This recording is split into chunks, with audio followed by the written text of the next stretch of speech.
I'd also like to welcome our live stream viewers from across the world. It's exciting to talk on our first ever Arbor Day celebration. Next year, we'll be launching a community-wide celebration here in our Arboretum. So we're very excited about that. There'll be something to do for people of all ages. So it's going to be a very nice thing. We'll share more this fall and also again next spring as we mark our 80th anniversary celebrations of science, nature, lifelong learning, as well as our own rich history. What could be more appropriate for Arbor Day than someone with the expertise of tonight's distinguished guest speaker? Dr. Michael Dosman is the keeper of living collections at the Arnold Arboretum of Harvard University, where he curates one of the Earth's finest collections of temperate woody plants. As a scholar, his main areas of interest lie at the intersection of exploration, conservation, and horticultural improvement of woody plants. He lectures and writes frequently about these topics, particularly in the Arboretum's magazine, Arnoldia. Michael is the recipient of the David Fairchild Medal for Plant Exploration. He is an honorary member of the Garden Club of America and past Director at Large of the American Public Gardens Association. Please join me in welcoming Dr. Michael Dosman.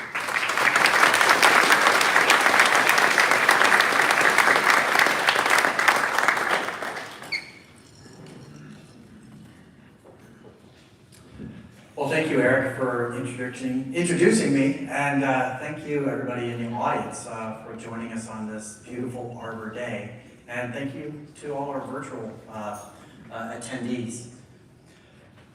What a place. I'll dive into the lecture in a moment, but the last 24 hours have been a beautiful whirlwind of talking about museum collections, archives, books, preserved collections, living collections, scholarship, and then being able to be present in this collection is pretty wonderful for me. And so I want to just extend my thanks to the Liddell Hall Library for extending the invitation to join you on your inaugural or pre-inaugural Arbor Day lecture. Well, what I'd like to share with you, do a little bit of storytelling. In Tales from the Plant Explorer. I wear a number of different hats at the Arnold Arboretum, and one of those is that of a plant explorer.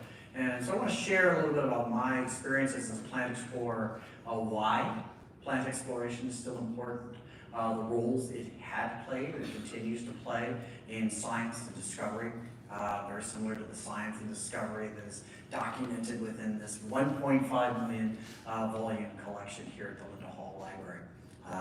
And maybe there might be a little bit of fun in this as well.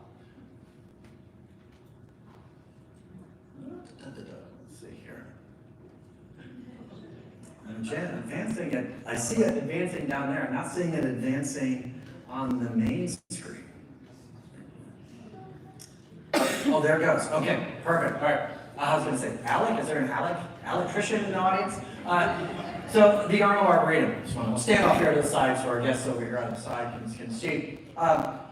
We were founded in 1872, so we celebrated our 150th a couple of years ago. So when you celebrate a sesquicentennial, you really, it's quite a thing to celebrate. I know you're coming up on your 80th. But we were founded over 150 years ago as a Harvard University Research Institute, one that is collections-based. Living collections, preserved collections, and of course our library and our archive collection. We're a research institute, part of Harvard University 100%, but we're embedded 281 acres in Boston as part of Boston Park that was designed by Frederick Law Olmsted, the father of American landscape architecture, the park maker. And so what an intersection of public and private and scholarship and public engagement. It's a wonderful place to work. I like to call ourselves Harvard's Tree Museum. And it's not just me. Charles Sprague Sargent, our founding director, who was director for 54 years. 54 years. You got that in you? Okay. Eric. He actually coined that. know from some of the publications. And we very much are embodied in that museum ethic, the paradigm. Just like you go into an art museum, you might see gallery spaces where you see, pre-Raphaelite art, or you might see modern art, you see the, Impressionist. We have the same thing. Our galleries are garden rooms, whether it's the Leventrip Shrub and Vine Garden that you might see in the autumn, or maybe your maple collection in the summer, our rose family collection, so you can see a lot of apples and cherries and flower there. These are all gallery spaces that we have in here, garden rooms. And within that, we have objects. Our objects are not static, like books or or paintings. They are trees, shrubs, and vines, living collections, collected from around the world. Each and every one of them special. Each and every one of them an organism, just like me, just like you. And we embrace that, we lean into that each one is a being, and it's there to be preserved for a variety of different reasons. Certainly, again, we're a research institution. We are there to forward and foster scholarship, research around the world.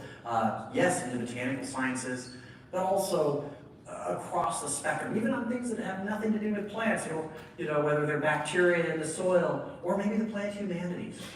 We don't say no. We invite the world to come in and to use our collections for scholarship.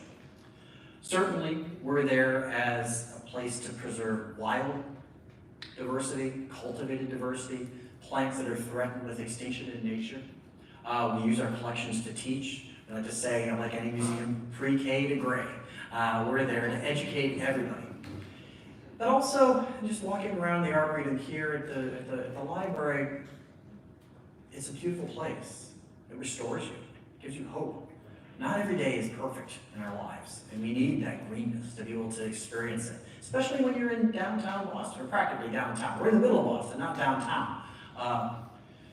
We have around 16,000, this changes every day, these are just the stats from January, but around 16,000 objects accessioned to plants. And that represents around 2,200 different species, almost exclusively woody and exclusively temperate. It has to be able to survive Boston. Boston's sometimes hot summers and very cold winters.